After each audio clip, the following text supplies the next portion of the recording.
नमस्कार दोस्तों, आप सभी का स्वागत है मेरे इस YouTube चैनल पर। बहुत से साथियों की मांग पर मैं आपके सामने एक हाजिर हुआ हूं नया विषय लेकर, इतिहास। कई साथियों का कमेंट्स आ रहा है, फोन भी आ रहे हैं कि सर एक MP TET, UP TET, C TET और राजस्थान टेट, हरियाणा टेट जैसी परीक्षा में एक टॉपिक है जनपद काल, कि ये एक ऐसा टॉपिक है जिससे क्वेश्चन फिक्स से आता है लेकिन ये समझ में नहीं आता है। तो कैसे उसके बारे में आप वीडियो बना के हमें समझाइए। तो मैंने कोशिश की आपको समझाने के लिए, तो आप इसको थोड़ा समझना, पूरा वीडियो जरूर देखना, क्योंकि पिछली बार भी इसी टॉपिक से मेरी जो दूसरी लाइन थी वही क्वेश्चन राजस्थान टेट परीक्षा सेकंड लेवल एसएस में पूछा गया था। तो इस बार भी ध्यान रखना, ये टॉपिक बहुत इंपॉर्टेंट है, सेकंड ग्रेड में भी फर्स्ट ग्रेड में भी, जिसे कहते हैं भारत में जनपद काल। मैं आपको बात बता दूं कि जनपद काल होता क्या है। यूपी में आज भी जिलों को क्या कहते हैं? जनपद कहते हैं। तो प्राचीन समय में क्या था, जो हमारे जिले थे, क्षेत्र विशेष के जिले थे, वहां का जो जिले थे वहां का शासन राजा था। दो प्रकार के थे उस समय, एक राजतंत्र था, एक गणतंत्र था। राजतंत्र आप समझ गए होंगे, किसके द्वारा शासन होता था? राजा द्वारा। गणतंत्र में क्या था? गण या संघ, यानी एक राजा ने होकर एक से अधिक राजाओं का एक संघ था, उस संघ द्वारा शासन व्यवस्था चलाई जाती थी, इसलिए उसको गणतंत्र कहते हैं। अब जनपद की बात करूं मैं, तो जनपद भारत में जनपद काल का उदय कब से माना जाता है? महात्मा बुद्ध, यानी महात्मा बुद्ध के जन्म से पूर्व, यानी बौद्ध धर्म का जो उदय हुआ उससे पहले। और बौद्ध धर्म का उदय किसने किया था? महात्मा बुद्ध ने। तो बुद्ध के जन्म से पूर्व लगभग कैसे 6 BC, यानी बुद्ध का जन्म हुआ था उससे पहले लगभग 6 BC में, क्योंकि 6 BC का जो काल है, बिफोर क्राइस्ट, ये काल भारत में द्वितीय नगरीकरण का काल कहलाता है। इंपॉर्टेंट है, ध्यान रखना। भारत में द्वितीय नगरीकरण की शुरुआत कब हुई है? 6 BC में। अब द्वितीय नगरीकरण की जो शुरुआत हुई है उसमें क्या क्या परिवर्तन हुए वो सबसे इंपॉर्टेंट है, ध्यान रखना। सबसे पहला है कि द्वितीय नगरीकरण की शुरुआत किस क्षेत्र में हुई है? तो गंगा घाटी क्षेत्र में इसका उदय होता है। जो गंगा नदी है हमारी, उस घाटी क्षेत्र में इसका उदय होता है। दूसरा, इसमें प्रमुख भूमिका क्या थी? द्वितीय नगरीकरण में प्रमुख भूमिका थी लोहे का प्रयोग, क्योंकि प्राचीन हम वैदिक सभ्यताएं वगैरह पढ़ेंगे तो उसमें किसका प्रयोग हो रहा था? तांबे का, लोहे का प्रयोग नहीं हो रहा था। लेकिन द्वितीय नगरीकरण की प्रमुख भूमिका किसका प्रयोग था? लोहे का प्रयोग। अगला है उत्तरी काले चमकीले मर्द भांड, NBPW, यानी जो इस नगरीकरण की व्यवस्था में जितने भी हमें अवशेष मिले हैं उसमें मृद भांड मिले। कैसे थे? उत्तरी काले चमकीले। और क्या थे? पंचमार्क सिक्के, जिसे आहत सिक्के भी कहा जाता है, और ये हमारे प्राचीन सिक्के थे। और इसे पंचमार्क ऐसे क्यों कहा जाता है? क्योंकि इसको ठप्पा मारकर बनाया जाता था, किसी धातु या खड़ी पर ठप्पा मार दिया जाता था जिस पर कुछ आकृति थी, जिसे कहते हैं पंचमार्क सिक्के। तो ये थी हमारे द्वितीय नगरीकरण की विशेषताएं। अब हम आते हैं जनपद की तरफ। हमारे जब भारत में शुरुआत हुई थी तो 16 जनपद थे। कितने जनपद थे? 16 जनपद थे। 16 जनपद इस प्रकार भारत में थे, और उसकी राजधानियां मैंने रेड मार्कर से जो मैंने लिखा वो जनपद का नाम है, और ब्लैक से आगे लिखा उसकी राजधानी है। जैसे मान लो, देखो, कांधार या गांधार जनपद की राजधानी क्या है? तक्षशिला। और कंबोज की राजधानी क्या है? हाटक। मत्स्य की क्या है? विराटनगर। ऐसे मैंने आगे राजधानियां लिख रखी है और जनपद को आइडेंटिफाई कर रखा है। अब इस जनपद में अपन पढ़ेंगे कि जनपद विशेष में क्या बात रही थी, इन जनपदों का उल्लेख कहाँ मिलता है, कौन से जनपद में राजतंत्रात्मक शासन था, कहां पर गणतंत्रात्मक शासन था, और कौन सा जनपद किस तरफ है, वो तो आपको पता ही लग गया था। उत्तरी भारत में सबसे उत्तरी जनपद कौन सा है? कांधार। पिछली बार ये फर्स्ट ग्रेड हिस्ट्री एग्जाम में आया था। और भारत का सबसे दक्षिण जनपद कौन सा? अस्माक। कौन सी नदी के किनारे है? गोदावरी। और इसकी राजधानी क्या है? पोटन। पोटिल या पोटन है जो आपके सामने है। तो देखो, उत्तर में तो ये हो गया, दक्षिण में ये हो गया, बाकी ये मध्य भारत के आसपास सारे जनपद फैले हुए हैं। अब देखो जनपदों में क्या क्या बातें हैं और उनकी राजधानी क्या है, इसके बारे में एक बार इसको उतार लो आप नक्शे में, ताकि आपके समझ में रहे कि ये जनपद यहाँ था। इसकी जैसे मान लो, क्योंकि इससे ये फायदा मिलता है कि विराट मत्स्य जनपद, राजधानी कौन सी है, विराटनगर। अब मत्स्य जनपद कहाँ है, ये राजस्थान में है। कौन सा, जयपुर, अलवर और भरतपुर का क्षेत्र शामिल है कुछ। तो इसमें कौन कौन सा क्षेत्र था, कुरु यहाँ पर है, तो यहाँ पर नक्शे में क्या है, तो आपको एक क्षेत्र विशेष के बारे में थोड़ा सा आइडिया लग जाएगा। ठीक है, अब हम इस जनपद के बारे में विस्तार से जानेंगे। उदय तो हमने देख लिया कि उदय कब हुआ था, द्वितीय नगरीकरण के समय हुआ था। अब कितने जनपद थे, जनपद थे कितनी, 16 जनपद थे। मुख्य रूप से कितने जनपदों का उल्लेख है, 16 जनपदों का उल्लेख है। अब इसका उल्लेख कहां पर है, उल्लेख की बात आती है तो अपने को ए और बी दो बातें याद रखनी है, ए और बी, यानी जनपदों का उल्लेख, 16 जनपदों का उल्लेख इसमें ए और बी। ए से याद रखना अगुंतर निकाय, ए से क्या याद रखना है, अगुंतर निकाय, और बी से याद रखना है, क्या रखना, भगवती सूत्र। ये दो बातें याद रह जाएगी। यही क्वेश्चन आया था कि अगुंतर निकाय किस धर्म का ग्रंथ है, तो अगुंतर निकाय, देखो ए से अगुंतर निकाय याद रह जाएगा और बी से क्या याद रह जाएगा, भगवती सूत्र। तो ये अगुंतर निकाय किस धर्म का है, बौद्ध धर्म का ग्रंथ है, बौद्ध धर्म ग्रंथ। और भगवती सूत्र किसका है, जैन धर्म का ग्रंथ है। ठीक है, देखो ए का उल्टा क्या होता है, बी। यहां ए और बी है, लेकिन यहां ए से उल्टा क्या है, बी। ए से है अगुंतर निकाय और बी से है बौद्ध धर्म। तो पीछे क्या बच गया, बी से यानी भगवती सूत्र और कौन सा धर्म, जैन धर्म। तो इस दोनों ग्रंथों में 16 जनपदों का 16 दोनों में 16 जनपदों का उल्लेख मिलता है। लेकिन इस दोनों में जो कॉमन है, कॉमन जनपद मतलब वह जनपद जिनका उल्लेख इस दोनों ग्रंथों में मिलता है, वो कौन कितने हैं, 6 जनपद इनमें कॉमन है, दोनों ग्रंथों में मिलता है। अब 6 जनपद कौन कौन से, एक कोड याद रखना है, का कोड क्या रखना है, यानी वह 6 जनपद जिसका उल्लेख दोनों ग्रंथों में मिलता है।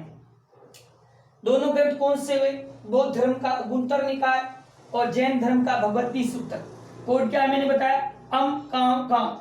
अब देखो काव का मतलब क्या हुआ, ए से हो गया अंग, में से हुआ मगध, का से हुआ काशी, वे से हुआ वश, दूसरा का से हो गया कौशल, क्या हुआ कौशल, का और वैसे हो गया वज्र। ये हो गया आपके 6 जनपद। इन 6 जनपदों का जो दोनों में ये 6 जनपदों का उल्लेख है, ये कॉमन है दोनों किस ग्रंथों में, अगुंतर निकाय और भगवती सूत्र। अब इस जनपदों में उल्लेख टोटल कितने जनपदों का है, 16, और कॉमन कितने हैं, 6। अब देखो इसमें से सबसे शक्तिशाली जनपद कौन था, शक्तिशाली जनपद, यही मैं बता दूं क्योंकि इस बार यहां से क्वेश्चन आने वाला है, मगध था। सबसे शक्तिशाली सर्वश्रेष्ठ जनपद कौन सा था, मगध था, याद रखना इंपॉर्टेंट है। लेकिन सबसे उत्तरी जनपद कौन सा, सबसे उत्तरी जनपद कौन सा था, ऊपर लिखा कांधार या गांधार, कांधार था, कांधार या गांधार। ठीक है, कहां पर पड़ता है अभी वर्तमान में, पेशावर पाकिस्तान में। सबसे दक्षिण था, सबसे दक्षिण या एकमात्र, दक्षिण में एकमात्र था, कौन सा था, अस्मक था। कौन सी नदी के किनारे था, देखो ये गोदावरी नदी मैंने लिख रखा है, गोदावरी नदी। क्वेश्चन ये यहां से भी आ सकता है, इंपॉर्टेंट है ये तीनों बातें कि निम्न में से कौन सा जनपद गोदावरी नदी के किनारे स्थित था, तो कौन सा है, अस्मक। या कौन सा जनपद या एकमात्र जनपद जो दक्षिण भारत में था, तो कौन सा आ जाएगा? अस्मक। अब इसमें से क्वेश्चन ये भी आ सकता है कि ऐसे कितने जनपद हैं जिसकी दो दो राजधानियां थी, तो यहां दो राजधानियों वाले जनपद तो कितने हैं? तीन जनपद ऐसे थे जिनकी दो दो राजधानियां थी। तीन कौन सा? कोड याद रखना अपने को, आपको तीन है कौन कौन सा? आपको ऐसे याद रखनी है, अवंती, पैसे पांचाल और कोसे हो गया कोसल। इन तीनों जनपदों की कितनी कितनी राजधानियां हैं? दो दो राजधानियां, ध्यान रखना, दो दो राजधानियां थी, यानी प्रत्येक जनपद की दो राजधानी। दो दो राजधानियों वाले जनपद कितने? तीन। कोड क्या बताया मैंने आपको? अवंती, पांचाल और कोसल। सर्वश्रेष्ठ शक्तिशाली मगध, उत्तरी कांधा, दक्षिणी अस्मक और दो राजधानियों वाले आपको। और 6 वाले कौन से थे? कांव। अब इस जनपदों में से क्या थे? दो प्रकार के थे, मैंने आपको बताया था। दो प्रकार के जनपद थे। कौन कौन से थे? दो प्रकार के। एक थे राजतंत्रात्मक और दूसरा था गणतंत्रात्मक। अब अपने को ध्यान रखना है कि दो प्रकार से वर्गीकरण थे। दो प्रकार से कैसे?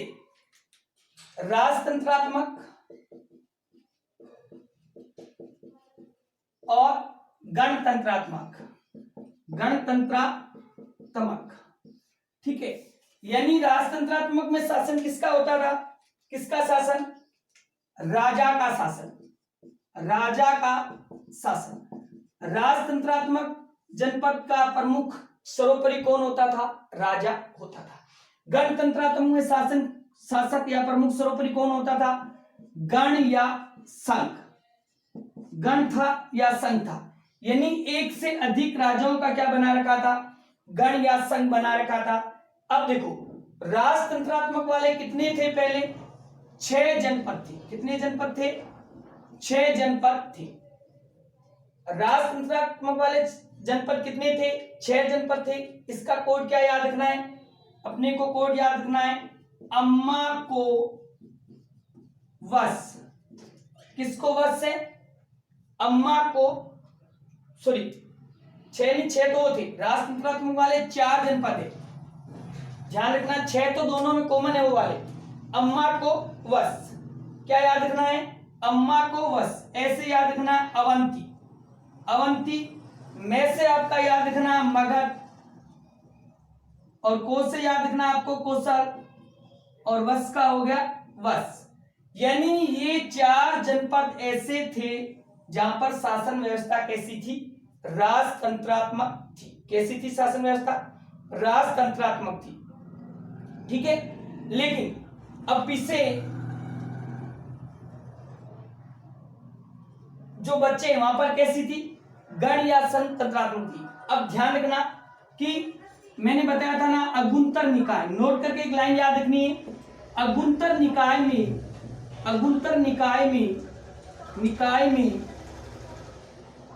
16 जनपदों में से राजतंत्रात्मक कितने थे और गणतंत्रात्मक कितने थे? राजतंत्रात्मक 16 में से कितने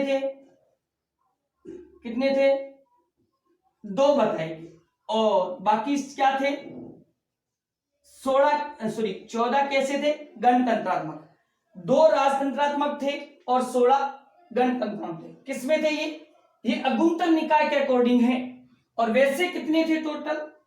4 राजतंत्रात्मक जनपद थे। ये अगुंतर निकाय के अकॉर्डिंग है, ध्यान रखना, कंफ्यूजन नहीं होना है। और वैसे कितने थे?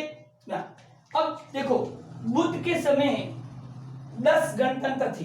गणतंत्र के नीचे यहां नोट करके याद लिखना है, बुद्ध के समय, महात्मा बुद्ध के समय 10 गणतंत्र थे। कितने गणतंत्र थे? 10 गणतंत्र। किसके समय थे? बुद्ध के। उसमें से 8 थे वज्जी संघ के, वजी संघ के थे और 2 क्या थे, मल संघ के। किस संघ के थे, मल संघ के अंतर्गत आती थी।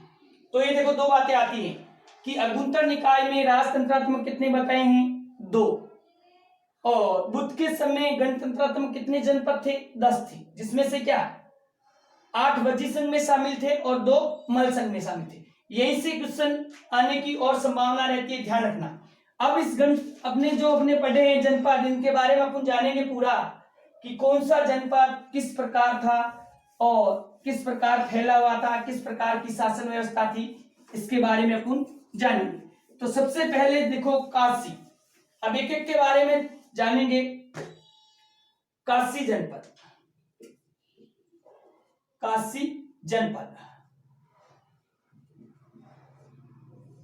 इसकी राजधानी क्या थी, राजधानी थी वाराणसी। वाराणसी क्या राजधानी थी, वाराणसी थी। ये कहां फैला हुआ था, इसका जो विस्तार था, प्राचीन समय में 2 नदियां थी, एक वरुणा नदी और अस्सी नदी। वरुणा और अस्सी, ये अस्सी नदी है और ये वरुणा नदी, इन दोनों के बीच में था, इसीलिए इसका नाम पड़ा वाराणसी। क्या नाम पड़ा, वाराणसी था। और ये इसकी क्या थी, राजधानी। ये जनपद प्रसिद्ध था, किस लिए प्रसिद्ध था, प्राचीन काल में किस लिए प्रसिद्ध था, सूती वस्त्र। किसके लिए प्रसिद्ध था, सूती वस्त्र व घोड़ों के व्यापार हेतु, प्लस घोड़ों के व्यापार हेतु प्रसिद्ध था, व्यापार हेतु था। यहाँ का जो प्रसिद्ध राजा था, शक्तिशाली राजा था, यहाँ का शक्तिशाली राजा कौन था, ब्रह्मदत्त था। ब्रह्मदत्त, इस राजा ने क्या किया था, इसने मगध, कौशल, अंग, इन तीनों पर क्या कर लिया, अधिकार। देखो काशी जनपद है, राजधानी वाराणसी है। देखो काशी वाराणसी, यहां से ध्यान रख लेना। विस्तार वरुणा नदी और अस्सी नदी के बीच था, इसीलिए इसको वाराणसी कहा गया।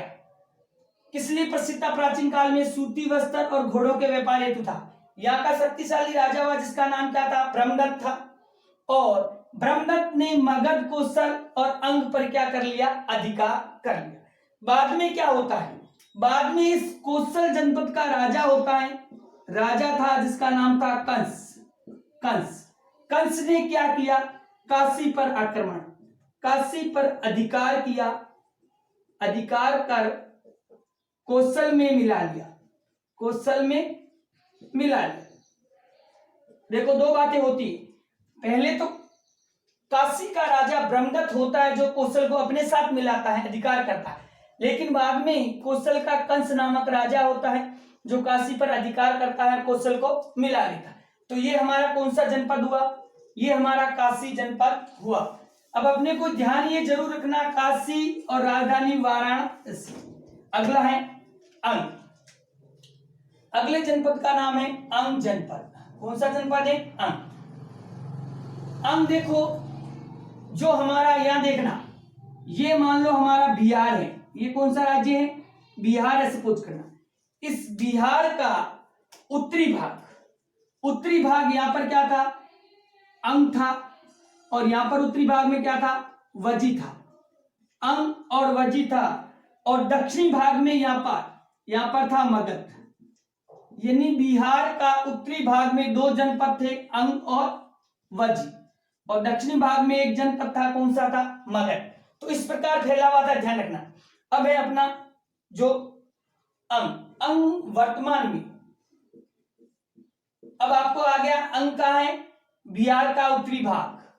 देखो यहां पर पड़ा बिहार का उत्तरी भाग, जो वर्तमान में क्या कहलाता है, वर्तमान में भागलपुर प्लस मुंगेर जो क्षेत्र हैं, जिले हैं, भागलपुर और मुंगेर बिहार के हैं, वो क्षेत्र क्या कहलाता है, वो कहलाता है अंग कहलाता है। ठीक है। अब इस अंक की जो राजधानी थी, यहां से ध्यान रखना, इसकी इंपॉर्टेंट बात ये है, राजधानी थी चंपा। अंक की राजधानी क्या थी? चंपा। तो अपने को याद रखना है, ए से अंक और सी से चंपा, यानी एसी में हमारे अंक खराब हो रहे हैं। कोड याद रख सकते हो, एसी अंक चंपा। कोड क्या याद रखना है? अंक और चंपा। अब इस चंपा का प्राचीन नाम क्या था? प्राचीन नाम था मालिनी। क्या था? मालिनी। तो ये भी याद रख सकते हो कि अंग बिहार की, चंपा बिहार की एक प्राचीन क्या थी? एक मालिनी थी। प्राचीन नाम क्या है? मालिनी था। अब प्राचीन काल में ये चंपा था किस लिए प्रसिद्ध था? व्यापार व वाणिज्य हेतु प्रसिद्ध था। जो आपका चंपा था ये व्यापार और वाणिज्य हेतु प्रसिद्ध था। अब यहाँ का जो प्रसिद्ध राजा, अंक का जो प्रसिद्ध राजा जिसका नाम था महागोविंद। क्या नाम था? महागोविंद था, जो सर्वाधिक शक्तिशाली राजा था। कहां का राजा था? सर्वाधिक शक्तिशाली राजा था। ठीक है,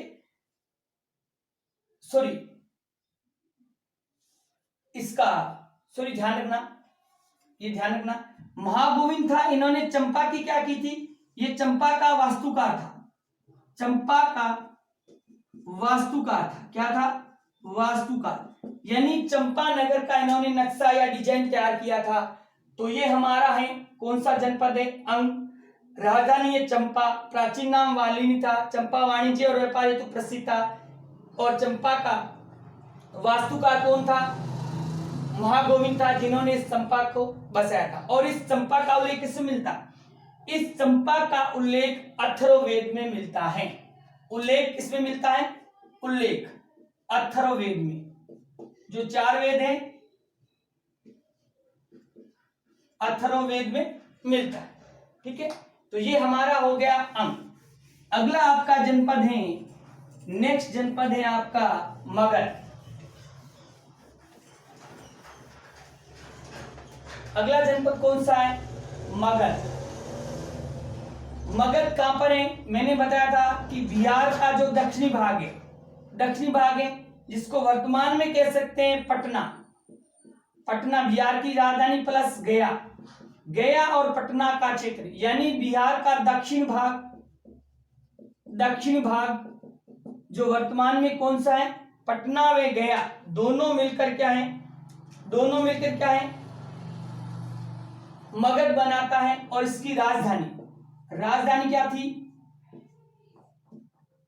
गिरिवज्र। और क्या थी? राजगृह। क्या थी? राजगृह। ये 16 जनपदों में से सर्वाधिक क्या था? सर्वाधिक शक्तिशाली जनपद। सबसे शक्तिशाली जनपद था, कौन सा था? मगध था। और इस 2 मैंने बताया था, नोट करके लाइन लिखना। इसका भी उल्लेख किसमें मिलता है? अथर्ववेद में, यानी अंग प्लस मगध दोनों जनपदों का उल्लेख अथर्ववेद में मिलता है। यहां पर ध्यान रखना, इंपॉर्टेंट लाइन है कि 2 ऐसे जनपद जिनका उल्लेख अथर्ववेद में मिलता है, तो क्या हो जाएगा? अंग और मगध दोनों का क्या मिलता है? अथर्ववेद में। ये जो राजगृह या गिरिवज्र है, ये कैसे बसा होता? 5 पहाड़ियों के बीच बसा था। फर्स्ट ग्रेड में पूछा हुआ था, जिसमें ये भी पूछा था कि इसके चारों ओर क्या थी? इसके चारों ओर पत्थर की सुदृढ़ दीवार थी। यानी इतना शक्तिशाली था कि कहीं से भी कोई आक्रमण नहीं कर सकता था। 5 पहाड़ियों थी, चारों ओर से घेर रखी थी, और फिर भी इसके और सुरक्षा के लिए क्या थी, पत्थर की ऊंची दीवार थी। ठीक है, अब ये मगध और जो जनपद थे, कौन से, मगध के पड़ोसी थे। इसका पड़ोसी कौन था, इसका पड़ोसी था अंग। मगध का पड़ोसी कौन था, अंग। तो अंग और मगध दोनों को अलग करती थी मगध, दोनों को अलग करने वाली एक नदी थी, नदी का नाम ही क्या था, चंपा नदी। चंपा नदी थी, इन दोनों को क्या करती थी, अलग करती थी। किसको, मगध और अंग को अलग करने वाली प्रमुख नदी थी चंपा, जो इन दोनों को अलग करती थी। तो ये हमारा मगध था। बिहार का दक्षिणी भाग, पटना और गया जिला आता। राजधानी राजगृह ग्रीवज्र 5 पहाड़ियों पर बसा था। सुदृढ़ चारों ओर दीवार थी, सर्वाधिक शक्तिशाली था। और इसका और अंग का उल्लेख मिलता अथर्ववेद में। और इन पड़ोसी इसका था अंग, और अंग और मगध को अलग करने आपका वजी जनपद। वजी जनपद की राजधानी क्या थी, वजी जनपद की राजधानी थी मिथिला या विदे। अभी हमने रामायण में देखा था कि मिथिला नरेश कौन थे, मिथिला नरेश थे सीता के पिता जनक। तो मिथिला थी, वही मिथिला है, मिथिला या विदे राजधानी थी। मिथिला क्या थी, उस समय 8 राज्यों का संघ था। मिथिला क्या थी, 8 राज्यों का संघ था, जिसमें प्रमुख राज्य थे वैशाली का कौन सा था, लिच्छवी, मिथिला का विदे और कुंडग्राम के जातक। ये वंश थे प्रमुख, ये गण थे। वैशाली के कौन थे, लिच्छवी थे। मिथिला के कौन थे, विदे वंश था। और कुंडग्राम का कौन सा था, जातक कुल। अब ये जो वजी था, ये उत्तरी बिहार, मैंने अभी बताया था, उत्तरी बिहार जो मुजफ्फरपुर जिला आता है, जो मुजफ्फरपुर का प्राचीन नाम बसाड़ था। क्या था, बसाड़ था, वो जिला आता था। और पहले यहाँ पर कैसी व्यवस्था थी, राजतंत्रात्मक थी, लेकिन बाद में राजतंत्र से क्या हो गई थी, गणतंत्रात्मक व्यवस्था हो गई थी। तो ये हमारा वजी था। राजधानी ये होगी, 8 राज्यों का संघ था, जिसमें प्रमुख ये 3 थे। और वर्तमान में ये क्षेत्र है, पहले राजतंत्र था, बाद में क्या हो गया, गणतंत्र। अगला आपका है मल जनपद था, जो संघ या गण था, जिसकी राजधानी क्षेत्र क्या था, पूर्वी उत्तर प्रदेश। पूर्वी उत्तर प्रदेश में आपका अभी वर्तमान में आता है बलिया, गाजीपुर के पास आता देवरिया जिला। इसकी राजधानी की 2 शाखाएं थी, ध्यान रखना, 2 राजधानियां नहीं थी, राजधानी की 2 शाखाएं थी। पहली थी पावा और दूसरा थी कुशीनगर, जहां पर बुद्ध ने क्या प्राप्त किया था, निर्वाण प्राप्त किया था। कुशीनगर वही है। तो 2 शाखाएं थी, ना कि 2 राजधानियां थी, याद रखना। अगला जनपद आता आपका वस जो जनपद है, कहां पर है, वर्तमान में जो इलाहाबाद और बांदा है, बांदा जिला वाला है। और इसकी राजधानी थी कौशाम्बी। प्राचीन काल में क्या थी, वस की राजधानी थी हस्तिनापुर राजधानी थी, जो गंगा नदी के पेटे के पास बसी हुई थी। गंगा घाटी में क्या आती है, गंगा नदी में बाढ़ आती है, तो बाढ़ में हस्तिनापुर क्या हो जाती है, बह जाती है। तो बह जाने के बाद निचस्सु नामक राजा ने अपनी राजधानी हस्तिनापुर से क्या बनाई थी, कौशाम्बी बनाई थी।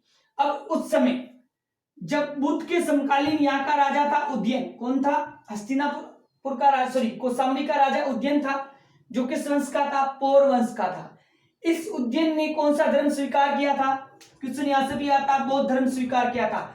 और किस भिक्षु से, पिंडोल भिक्षु से इन्होंने बौद्ध धर्म में दीक्षित किया था। तो ये हमारे 3 जनपद थे, वजी जनपद, मल जनपद और वस जनपद। अगला कौन सा है, कुरु जनपद का क्षेत्र कौन सा है, मेरठ, दिल्ली और थानेसर। ये सारा क्षेत्र मिलकर कौन सा जनपद कहलाता था, कुरु जनपद कहलाता था। इसकी राजधानी थी इंद्रप्रस्थ। क्या थी, इंद्रप्रस्थ। पहले यहाँ पर राजतंत्र था, बाद में यहाँ पर क्या हो गया, गणतंत्र हो गया। और बुद्ध के समय, महात्मा बुद्ध के समय यहाँ का राजा कौन था, कौरवी था। कौन था, कौरवी। अगला जनपद कौन सा आता है, पांचाल किस क्षेत्र में, रुहेलखंड, बरेली और बंदई, ये यूपी वाला क्षेत्र है, उस क्षेत्र के अंदर आता है। और इसकी 2 राजधानियां थी, एक उत्तरी, 2 भाग थे, उत्तरी पांचाल और दक्षिण पांचाल। उत्तरी पांचाल की राजधानी थी अहिच्छत्रीपुर, जिसे कहते हैं रामनगर। क्या कहते हैं, रामनगर कहते हैं आधुनिक वर्तमान में। और दक्षिणी पांचाल की राजधानी क्या थी? कांपिल्य। क्या थी? कांपिल्य। तो उत्तरी पांचाल की अहिछत्रपुर, दक्षिणी पांचाल की कांपिल्य। अगला है मत्स्य जनपद। मत्स्य जनपद अपने राजस्थान में आता है। यहां से कई बार क्वेश्चन पूछा जाता है कि मत्स्य जनपद की राजधानी क्या थी? तो राजधानी क्या थी? विराटनगर। इसमें कौन से जिले शामिल थे ये ध्यान रखना है, जयपुर, अलवर। इन दोनों जिलों का संपूर्ण भाग था, वर्तमान का संपूर्ण भाग वर्तमान के संदर्भ में, और भरतपुर का कुछ भाग शामिल है। और यहाँ पर राजा था, कौन था? विराट नामक राजा था, और राजधानी थी विराटनगर। अगला है आपका सूरसेन जनपद। मथुरा के आसपास का जो क्षेत्र है किस जनपद में आता था? सूरसेन में आता था। वर्तमान में इस क्षेत्र को कहते हैं ब्रजमंडल। मथुरा का जो ब्रजमंडल है वो किस जनपद में था? प्राचीन सूरसेन जनपद में था। और इसकी राजधानी क्या थी? मथुरा थी। शासन किसका था? यदुवंश का था, यादव वंश का था, और प्रमुख राजा कौन थे? श्री कृष्ण। तो इस प्रकार कुरु, पांचाल, मत्स्य और सूरसेन ये। अगला जनपद कौन सा अपना? अवंती। अवंती किस क्षेत्र में आता? मालवा क्षेत्र में। अवंती की दो राजधानियां थी, उत्तरी भाग और दक्षिणी भाग, दो भागों में बंटा हुआ था। उत्तरी भाग की राजधानी थी उज्जैनी, जो उज्जैन कहा जाता है, और दक्षिण भाग की राजधानी थी माहिष्मती। अब बुद्ध के समय यहाँ का राजा प्रमुख था चंड प्रगोत। चंड प्रगोत था, जिन्होंने कौन सा धर्म अपनाया था? बौद्ध धर्म अपनाया था। और इनको बौद्ध धर्म में दीक्षित किसने किया था? भिक्षु का नाम था महाकाचार्य। इसी चंड प्रगोत ने महात्मा बुद्ध को अपने दरबार में कई बार आमंत्रित किया, लेकिन बुद्ध एक बार भी नहीं जा सका। अगला जनपद है अपना चेदी। चेदी जनपद कहां पर पड़ता है? बुंदेलखंड का पूर्वी भाग। यूपी में जो बुंदेलखंड है उसका पूर्वी भाग था, और यहाँ की राजधानी थी सोथीमती या सुक्तिमती। महाभारत काल में, यानी महाभारत कालीन यहाँ का राजा था जिसका नाम था शिशुपाल चेदी। इस शिशुपाल चेदी का वध किया था श्री कृष्ण ने, भगवान श्री कृष्ण ने इसका वध किया था। अगला है जनपद अस्मक। अस्मक मैंने बताया था कि दक्षिणी भारत में कौन सी नदी के किनारे है? गोदावरी नदी के तट पर स्थित है, और इसकी राजधानी है पोतन या पोटिन। इस पर अधिकार कौन करता है? अवंती ने इसको अधिकार में ले लिया था आक्रमण करके, और ये एकमात्र जनपद ऐसा है जो दक्षिणी भारत में स्थित है। कहां पर स्थित है? दक्षिण भारत में स्थित है। अगला है आपका जनपद कांधार या गांधार। सबसे उत्तरी जनपद है, मैंने बताया था। और पेशावर प्लस रावलपिंडी, जो अभी दोनों कहां पर रहते हैं? पाकिस्तान। तो पेशावर और रावलपिंडी में था। इसकी राजधानी थी तक्षशिला। ये तक्षशिला, इस नगर को किसने बसाया था? इस नगर को बसाया था, इसका निर्माण किया था भरत, राम के भाई भरत के पुत्र तक्ष ने, इसीलिए इसका नाम क्या पड़ा था? तक्षशिला पड़ा था। और ये इन्होंने इसके नाम पर तक्षशिला विश्वविद्यालय बसाया था, जो खोला था, जो शिक्षा का प्रमुख केंद्र है। तो ये शिक्षा प्लस व्यापार का केंद्र माना जाता है। और इसका दूसरा बड़ा नगर पुष्कलावती था। कौन सा था? पुष्कलावती। अगला है कंबोज। कंबोज अपना कहां पर पड़ता है? उत्तरी भारत में दक्षिण पश्चिमी कश्मीर और कपिसा का क्षेत्र मिलाकर क्या कहलाता है? कंबोज कहलाता है, जिसकी राजधानी थी हाटक या राजपुर थी। और ये किसके लिए प्रसिद्ध था? ये प्राचीन काल में श्रेष्ठ घोड़ों के लिए प्रसिद्ध था। यहाँ के घोड़े सर्वश्रेष्ठ थे। और कौटिल्य ने इस शहर के लिए वार्ता शास्त्रोजीवी, यानी वार्ता शास्त्रोजीवी का मतलब क्या हुआ कि यहाँ के लोग अपना जीवन यापन कृषि, पशुपालन, वाणिज्य और शास्त्रों के द्वारा ही करते हैं, इसीलिए इसका नाम दिया वार्ता शास्त्रोजीवी कहा। अगला है कौशल। कौशल में वर्तमान में जो अवध और फैजाबाद, जो यूपी का क्षेत्र है, जिले हैं, वो आते हैं। इसकी दो राजधानियां थी। उत्तरी कौशल का उत्तरी भाग था, वो उसकी राजधानी साकेत थी, और दक्षिण भाग की क्या थी? श्रावस्ती। ये दो राजधानियां बुद्ध के काल में हुई थी। लेकिन इससे पहले रामायण काल की बात करूं तो रामायण काल में एक ही राजधानी थी, अयोध्या, जो अभी हम रामायण में देख रहे हैं। और वहां के राजा श्री दशरथ थे, और दशरथ के पुत्र उसके बाद में कौन हुए थे? श्री मर्यादा पुरुषोत्तम श्री राम। तो राम यहाँ के राजा बने, अपन जानते हैं, राम जन्मभूमि अयोध्या। तो वही थी जो प्राचीन में कौन सा जनपद था? कौशल जनपद था। तो दोस्तों, इस प्रकार मैंने अपने 16 जनपदों के बारे में पूरी विस्तार से बताया है। आप इसको अच्छा लगे तो शेयर जरूर करिएगा, बेल आइकन को दबा के सब्सक्राइब करिए और लाइक करिए, कमेंट्स करें। धन्यवाद।